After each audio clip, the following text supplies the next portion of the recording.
هل تعلم أن مصر تمتلك أقوى أسطول بحري في أفريقيا؟ إليك أقوى 5 أسلحة مرعبة في البحرية المصرية. المركز الخامس، الكورفيت. جويند الشبحي، شبح البحار الفرنسي الذي صنع بأياد مصرية. راداراته لا تخطئ، وصواريخ إكزوسيت تجعل من المستحيل الهروب منه.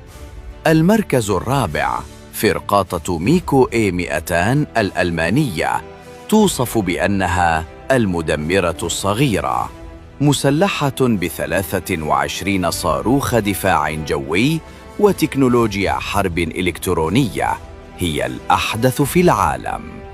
المركز الثالث، غواصات تايب 209 الألمانية، المفترس الصامت، غواصة هجومية قادرة على إطلاق صواريخ هاربون من تحت الماء وتدمير أهدافها دون أن يراها أحد.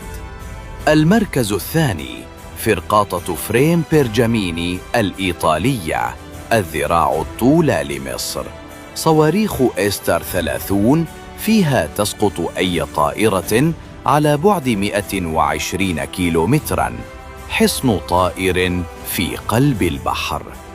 وفي المركز الأول، حاملة المروحيات ميسترال.